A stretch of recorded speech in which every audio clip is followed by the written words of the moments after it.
بسم اللہ الرحمن الرحیم۔ السلام علیکم۔ حضرت ادریس علیہ السلام کا واقعہ۔ آپ کا نام اخنوخ ہے۔ آپ حضرت نوح علیہ السلام کے والد کے دادا ہیں۔ حضرت آدم علیہ السلام کے بعد آپ ہی پہلے رسول ہیں۔ آپ کے والد حضرت شیش بن آدم علیہ السلام ہیں۔ سب سے پہلے جس شخص نے قلم سے لکھا وہ آپ ہی ہیں۔ کپڑوں کے سینے اور سلے ہوئے کپڑے پہننے کی ابتدا بھی آپ ہی سے ہوئی۔ اس سے پہلے لوگ جانوروں کی کھالیں پہنتے تھے۔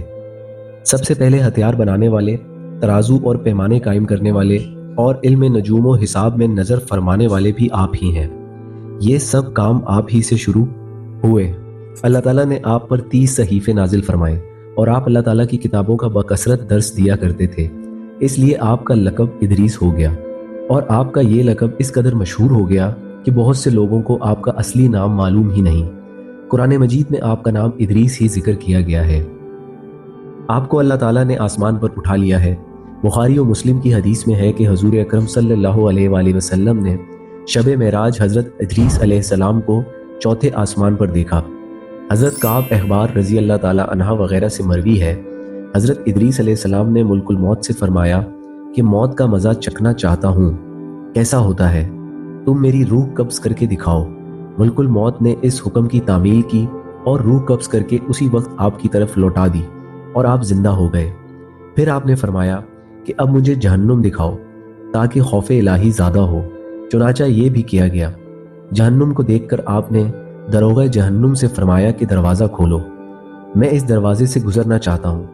چنانچہ ایسا ہی کیا گیا اور آپ اس پر سے گزرے۔ پھر آپ نے ملک الموت سے فرمایا کہ مجھے جنت دکھاؤ، وہ آپ کو جنت میں لے گئے۔ آپ دروازوں کو کھلوا کر جنت میں داخل ہوئے۔ تھوڑی دیر انتظار کے بعد ملک الموت نے کہا کہ اب آپ اپنے مقام پر تشریف لے چلیے۔ آپ نے فرمایا کہ اب میں یہاں سے کہیں نہیں جاؤں گا۔ اللہ تعالیٰ نے فرمایا کہ کل نفس ذائقۃ الموت، تو موت کا مزہ میں چکھ ہی چکا ہوں۔ اور اللہ تعالیٰ نے یہ فرمایا ہے کہ ہر شخص کو جہنم پر گزرنا ہے، تو میں گزر چکا، اب میں جنت میں پہنچ گیا۔ اور جنت میں پہنچنے والوں کے لیے خداوند قدوس نے یہ فرمایا ہے کہ جنت میں داخل ہونے والے جنت سے نکالے نہیں جائیں گے۔ اب مجھے جنت سے چلنے کے لیے کیوں کہتے ہو؟ اللہ تعالیٰ نے ملک الموت کو وحی بھیجی کہ حضرت ادریس علیہ السلام نے جو کچھ کیا میرے اذن سے کیا، اور وہ میرے ہی اذن سے جنت میں داخل ہوئے، لہٰذا تم انہیں چھوڑ دو، وہ جنت ہی میں رہیں گے۔ چنانچہ حضرت ادریس علیہ السلام آسمانوں کے اوپر جنت میں ہیں اور زندہ ہیں۔ حضرت ادریس علیہ السلام کے آسمانوں پر اٹھائے جانے اور ان کو ملنے والی نعمتوں کا مختصر اور اجمالی تذکرہ قرآن مجید کی سورہ مریم میں ہے۔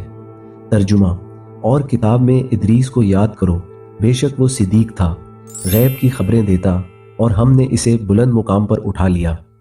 یہ ہیں جن پر اللہ نے احسان کیا، غیب کی خبریں بتانے والوں میں سے آدم کی اولاد سے۔ خدا حافظ۔